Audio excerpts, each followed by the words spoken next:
So how do you know when it's time to leave a relationship? It seems like one of the hardest questions to answer, right? Because so often we have so much invested in this person. We have so much hope that things could be better. I mean, we don't want this relationship to end, or else we would have already ended it. And yet when we're honest with ourselves, we know something's not right. We know that we don't feel valued and prioritized, not consistently. At least we know that this is not how love is supposed to feel. And the truth is, you're probably willing to put in the work to make it right, aren't you? For the vast majority of you out there, you'll read the books, you'll go to counseling, you'll work on your communication, if that's what would help things. But let me guess, they have no interest in doing those things, do they? Things are fine for them. It's you that has the problem. And so today my job is just to remind you of what you already know, that whatever you want out of your relationship, happiness, fulfillment, intimacy, connection, the truth is, relationships only work when two people are putting in the work. From all the research I've done studying relationships for almost a decade now, I had to learn the hard way that relationships demand certain things from both of us. Love by itself with no action will never be enough to save a relationship. Think about it this way. If I stopped showing up to my job, what would happen? Well, I'd be fired, right? But hold on, I'm confused. Why did I get fired? And you would say, well, Jimmy, it's not that complicated. I mean, you didn't meet one of the basic requirements of keeping a job, which is showing up. Okay, but what if I say I love that job? I would do anything for that job. You would still say, yeah, but you didn't show up. So despite how you might feel about the job, it wasn't enough of a priority for you to do what was required to keep it. And the only reason that that analogy makes perfect sense in our minds, but not when it's applied to relationships, is that not enough people have reminded you. Your relationship also requires you to show up consistently, or else you lose it as well. Closeness and connection with another human demands certain things from both of us. Things like trust and safety and the ability to apologize and take accountability.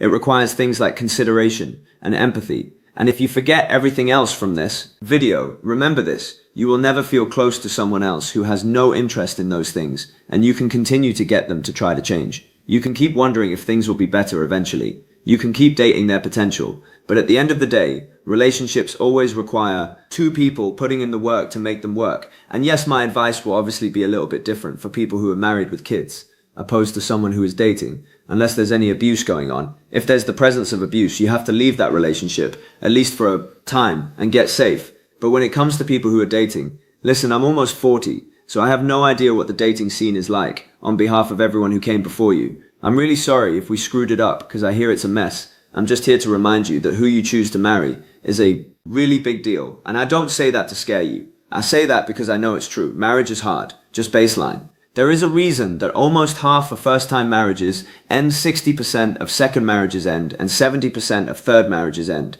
I'm not trying to bump you out. Those are just the numbers. And all those $50,000 weddings that we go to, all those newlyweds that seem so in love and we're so excited and hopeful for their future, it's a coin flip on whether or not they divorce. That should concern all of us. And from my point of view, being married almost 11 years now, if you're dating someone who only thinks about themselves, refuses to take any accountability, when they mess up, rarely if ever, is curious about your inner world, and has no interest in your feelings or needs or desires or dreams, it's not even close. It's not even a discussion. You have to leave that relationship. And you might say, well, nobody's perfect. I mean, I love them. And I would politely say, I don't care if you love them or they love you. Love has nothing to do with this. They can say they love you and still have no capacity to carry out what that word means. Because love means thinking about someone else as much as you. Think about yourself. Love is all about mutual respectfulness. Love is considerate, and you can't be considerate unless you actually learn about someone else and get curious on how they feel,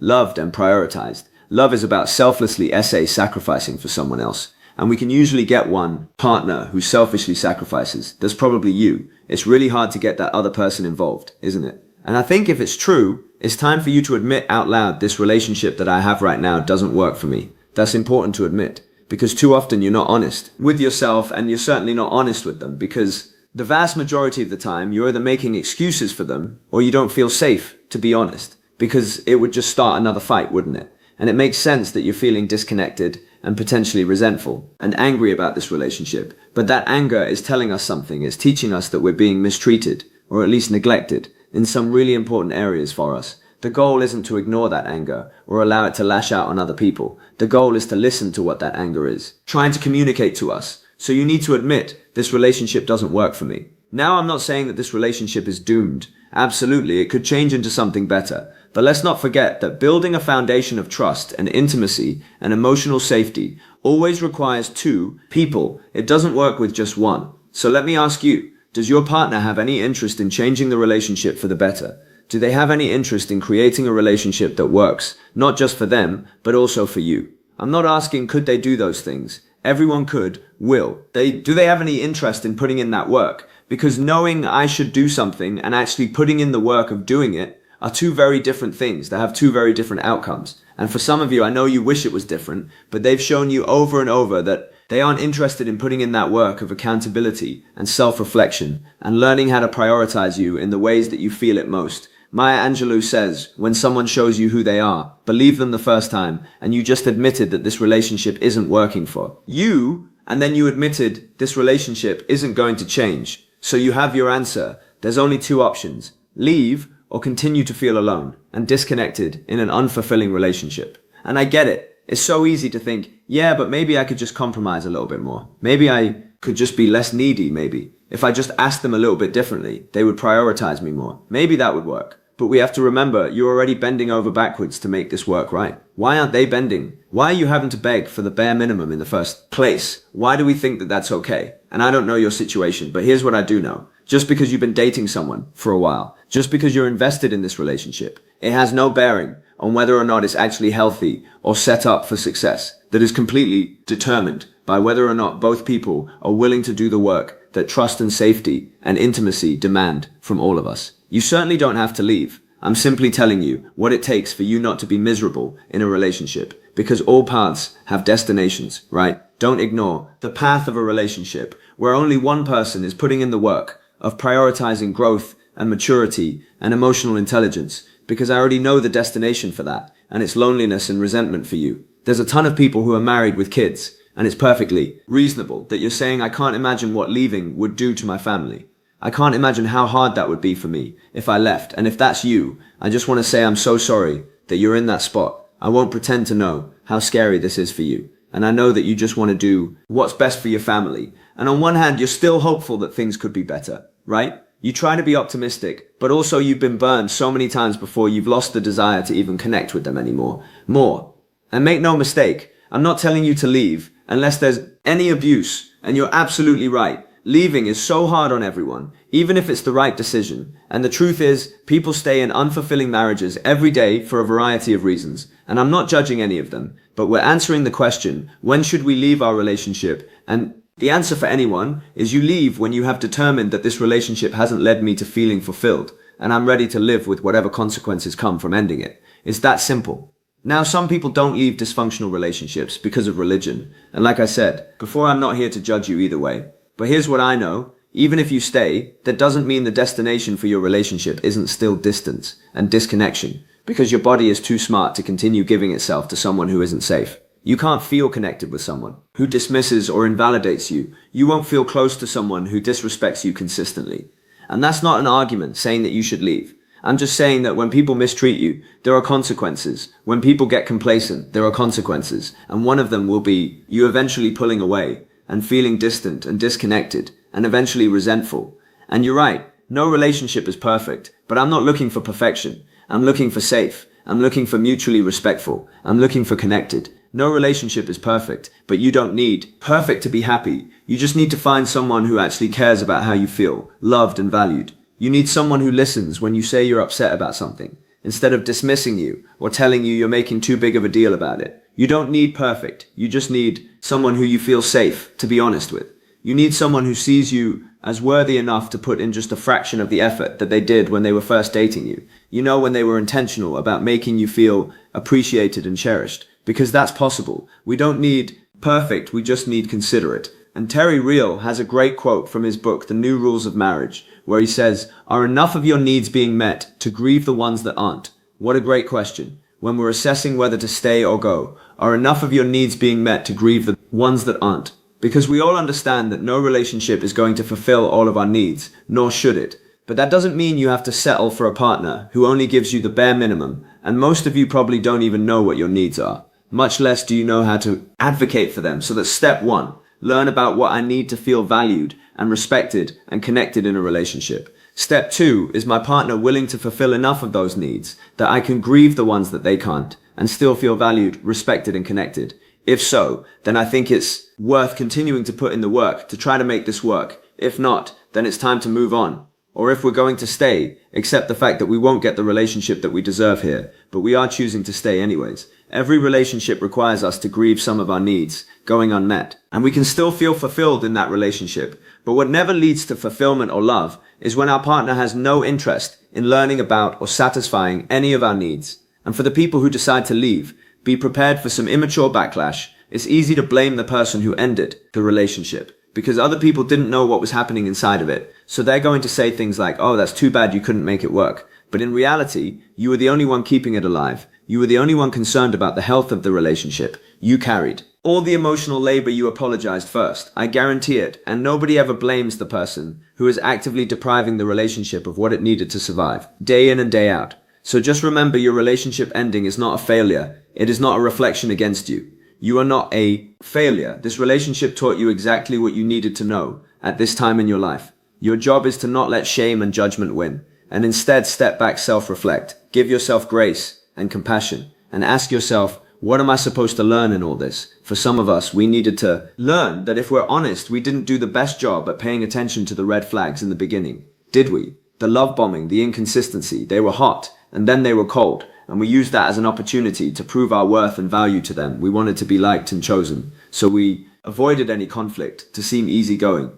We didn't notice the power dynamic where they were dominating the relationship, and we didn't get a voice. We didn't really know what equality and mutual respect sounded like. But now that we know those things, we know they're non-negotiables for us going forward. We needed to learn that being honest about our feelings and boundaries and needs isn't being too difficult. It's not being too needy. It's actually extremely healthy when done in a respectful, assertive way. And the people who don't want to be with us because we're aware of what we need to feel valued in a relationship aren't our people anyways. Some of you need to learn that you're not in control of other people's emotions or reactions. It's not your job to do all the work to maintain connection in this relationship. You deserve respect and kindness and the same consideration you give out to others. You needed to learn that it's never okay for anyone to call you names, yell at you, or silence you.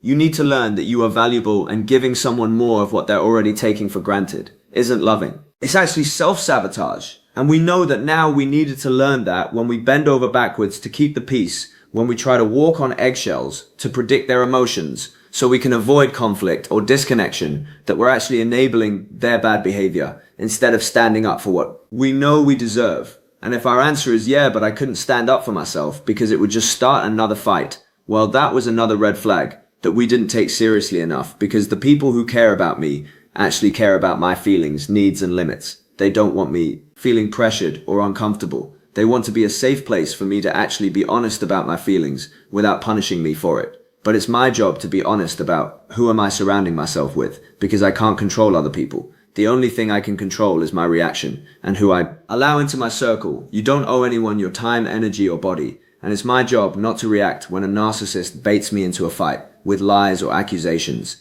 because they know if they can get me to fight and defend myself and yell back, then they win because they still have control. It's my job to take the high road and realize I'm fighting with someone who has no interest in my perspective, and I'm fighting for someone to see my worth and value, who also consistently demeans or belittles me, and this is a waste of my breath. Maybe you needed to learn that a mature person can take accountability. They care about how their words and actions impact you. Loving people can say the words "I'm sorry" and mean it enough to change any hurtful behavior. Immature people always find a way to blame their toxic behavior on you. I needed to learn that we can still have alt conversations about hurts and feelings or needs that don't have to turn into a fight every single time. That's actually possible for two people who say they love each other to have discussions and actually listen and hold space for each other and validate each other. Get curious, trying to understand their inner world instead of shaming it. That's not asking for too much. It's actually the bare minimum of love. We needed to learn that there's a reason why it's so easy for us to settle into these types of relationships where we feel like we have to earn our love and acceptance. We have to work to be seen as valuable. It's because that's what's familiar to us. That's what actually feels safe, even though it's the opposite. And it's up to us to heal from our past trauma and see why we can so quickly abandon ourselves to keep the peace. And the way I see it, whether you stay in this relationship or not, let's first take accountability and stop blaming them and start changing into the person we know we want to become. Because when we start changing our mindsets and challenging our own beliefs and start setting a new standard for how we're going to show up, we change this relationship for the better. Either way, either they become inspired by our growth and maturity, and as we get more vulnerable and assertive and start setting healthy standards with them that makes the relationship better, or they resist our standards and they shame us for these changes, which actually gives us the clarity that we were looking for, and how wide the gap in our maturity and our vision for this relationship is. And it makes our decision to end this relationship a lot easier, which ultimately makes things better for us. Right? Remember, we're not doing any of this for them. We're doing this for us. We have to get to the place where we can actually think, if this relationship ends, I'm going to be okay. I mean, it would hurt, absolutely, but I know I'll be okay. And I'm willing to do everything in my power to save it, but I'm not willing to do the work of two people. We're not changing to manipulate them. We're freeing them to be whoever they want to be, show up however you want. But we're also creating a new standard in our heads, an unapologetic standard for how we know we deserve to be treated and what qualities are simply non-negotiables in our future partner. Does that seem cold? And does it seem like I'm taking love out of the equation? Yeah, because love isn't going to save this relationship. Love hasn't led to any depth of intimacy or trust in this relationship so far. They would say they love you now, and yet you admitted this current relationship is not sustainable for you personally. You need to get to the point where you're okay with that. So let's be the bigger person. Let's do the work. Let's self-reflect and take accountability and apologize and grow and mature and learn about the ways that we've been showing up in maladaptive ways that harm our partner or ourselves, all the times we fought back and yelled, or the times we were critical and let our resentment get the best of us, all the time we were passive aggressive, instead of being honest, all the times we stood there and let them poke us until we exploded. We need to get honest and admit I didn't know how to set any healthy boundaries because I was scared, but that's on me. And if you're saying, yeah, but I couldn't be honest because then they would just punish my vulnerability. It's so important that we get to the spot where we need to ask ourselves, what do we do with people who punish our vulnerability? It's a very important question. Do we ask nicer? Do we just accept that this is the way life is now? Do we stop being honest? What do you do? Because that will determine what type of relationship you have. And while I don't want you having any conversations that aren't safe, the only way this relationship has any chance at surviving is if you start to be honest. You would have already left if you didn't have hope. So that tells me you want this to work somehow. The only way that can ever happen is through respectful, vulnerable honesty. And you telling them this relationship doesn't work for me. Is that hard? Absolutely. Welcome to the fork in the road. We either move in a healthier direction together, or as difficult as it is, I move in a healthier direction by leaving.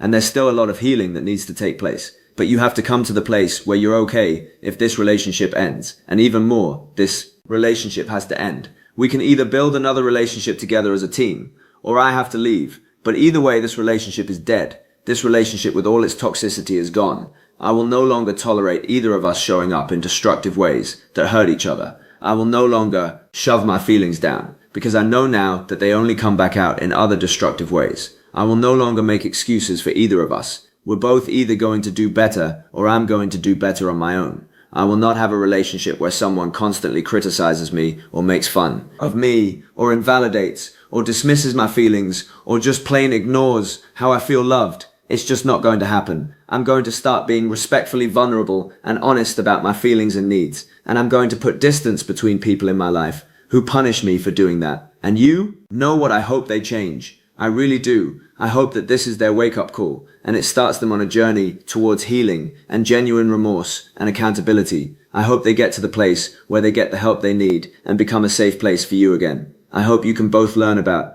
the dysfunctional ways that you were shown growing up. I hope you can see your part, whatever that was, and develop a plan together on how to prioritize connection and safety and trust back into your relationship, because that was our journey. And so I know it's possible, but it only worked because both of us were willing to put in the work. Thank you so much for watching. I'll continue praying for you, and I'll see you in the next one.